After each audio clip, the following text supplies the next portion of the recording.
Sveikas atvykęs. Labą dieną. Keliaujam į gamybą. Geriau.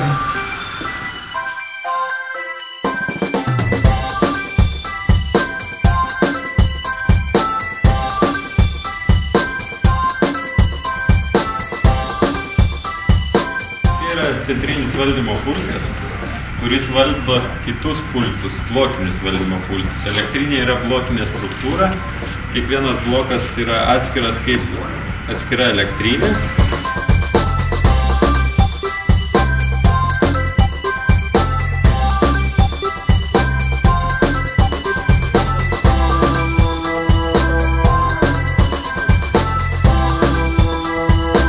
Čia yra 30 laipsnių.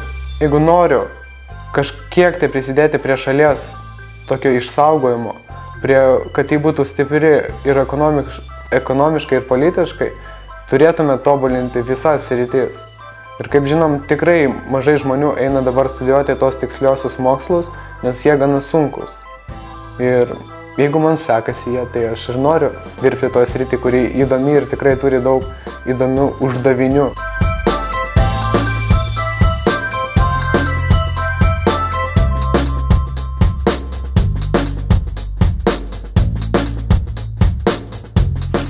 Atėjome į blokinį valdymo pultą.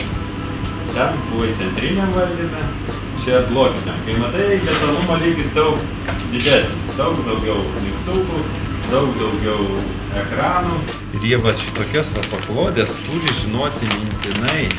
Ir ne tai, kad mintinai, bet suprasti tą technologinį procesą, kas daro. Buvo malonu žiūrėti, kaip Karolis suranda bendrą kalbą.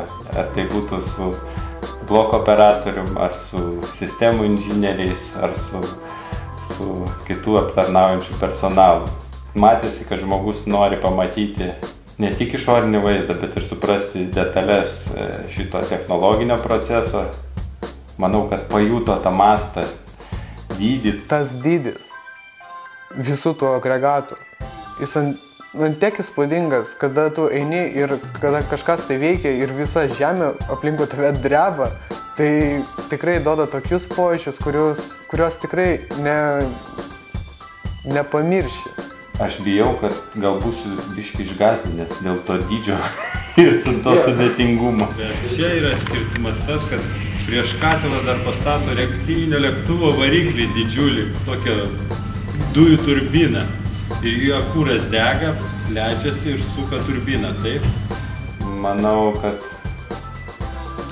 jis suprato, kas yra energetika, kokio tai sudėtingumo darbas ir kokio tai dydžio atsakomybė dirbant šitą darbą.